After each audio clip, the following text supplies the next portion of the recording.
On the eve of war in September 1939, millions of children were evacuated from Britain's cities to the safety of the countryside. It must have been heartbreaking, but parent after parent realised that the best way of protecting their children was to trust them to the safety and protection of complete strangers. Imagine if the only connection you had with your children was through irregular, handwritten letters.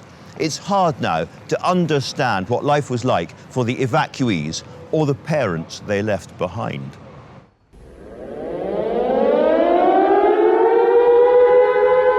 When war was declared, Britain had been frantically preparing for months. The government had been drawing up plans for the blackout, issuing gas masks, bolstering the military and helping civilians get ready. After witnessing the devastating aerial attacks of the Spanish Civil War, Britons were expecting to be bombed. The answer was dramatic and widespread: evacuation.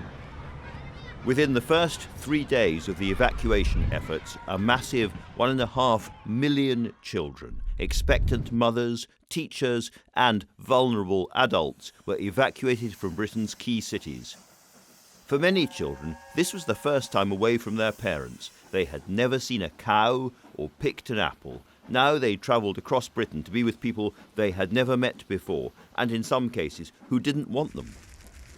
The government issued packing recommendations for life in the countryside, but many children were sent off with only a packed lunch and a change of clothes. Mothers waved their children off with no idea who they were going to be living with, and then waited anxiously for the letters that would tell them they were safe. Dear Mother, I hope you are safe, as we are. The lady who has taken us in is kind, but Francis is very unhappy, and so am I. I try to be brave, but every time I think of you, my eyes got all misty, and I can't see for a minute. I do want my hairbrush and to come back to you. All my love, Evelyn. 3rd September 1939. Meanwhile, Britain's war preparations went on. To organise the ration books and ID cards for the evacuees and everyone else, every single civilian in the country had to be registered, whether you were sheltering in the city or seeking safety in the country. Wherever you were on the night of the 29th of September 1939, your details were recorded. This register, the most comprehensive survey ever taken of the population of England and Wales, is now available to explore online for the very first time. You can look for names and addresses, search maps, and read 1939 newspapers to uncover the stories of the evacuees in your family or in your home.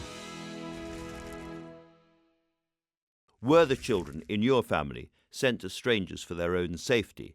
Find out in the 1939 register at Findmypast.